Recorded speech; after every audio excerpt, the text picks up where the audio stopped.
Okay, I think we're on. I wanted to show a quick example of how lateral bending and the spinal function of rotation, how we can feel that in the saddle.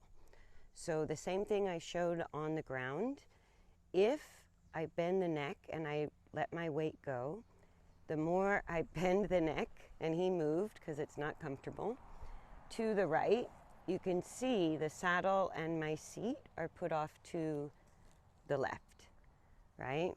If I bend the neck to the left, right, then he's going to roll me and the saddle to the right. So this rolling effect is the spinal function called rotation. The lateral bending I'm doing through the neck. It's also happening in the spine, but that's excessive lateral bending.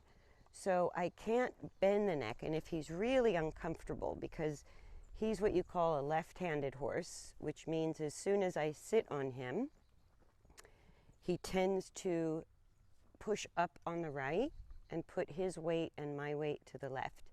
So the way I correct that, the way I counteract that, is I have to keep my weight acting against that muscular tension on the right side of his back and the high side of his pelvis. So when I work him, especially if I do circles or turns or lateral work, keeping the neck in a direct line with my seat bones, while I'm also using my weight, my body weight, to counterbalance that rolling effect of the barrel, right? My objective is that nobody could see me do it, that I just stay level and look level all the time, even though the forces of rotation are going to create an upward force on my right seat bone and throw me to the left, or on my left seat bone and throw me to the right. So his strongest pattern as a left-handed horse is to keep the dorsal tips of the spine, the bones, sort of tilted left. So the bones and the body weight tend to go to his left front, and his right side gets very contracted. And that's what we're correcting in training, because if I don't correct that problem, I could start to have lameness issues on the left front from excessive concussion, or on the right hind from a lack of use in the leg and a lack of resistance.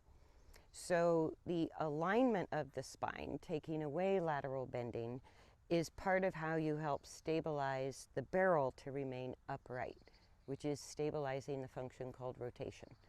So that's how you know when you're in the saddle. If you want to feel it, like I showed on the ground, you can bend the neck and put your hand where you would sit and you feel it.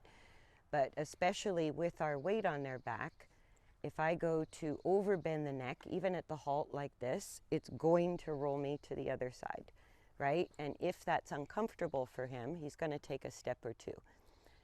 So at one point in my life, I was told that this is how you supple the horse and teach them how to come to an emergency dismount.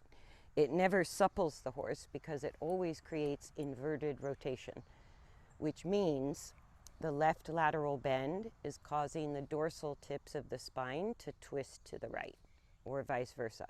So if you want to feel it for yourself, or if you look in a camera and you look in a mirror, even if you're riding, you can look down at your own thigh bones, and where do you have to be, where does your weight have to be to keep your thigh bones absolutely equal to each other?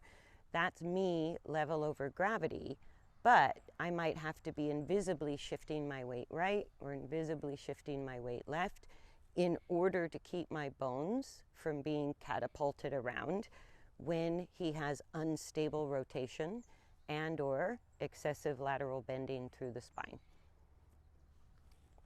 So try that out for yourself and get a feel for the function of rotation, because like I said in the last video, the spinal function of rotation, which is a twisting movement of the spine, which in the horse creates a rolling effect of the barrel with a high side, low side, it's not part of our vocabulary in traditional training or even classical training, but it's always been happening in horses' bodies. It's part of movement. And until we become aware of it and begin to understand it, we'll have a lot of issues with one-sidedness in our horse. That could be a lead, a shoulder, a direction. And over time, it can create over concussion on one leg, underuse on another, and lead to many different types of concussive lamenesses that are other than injury.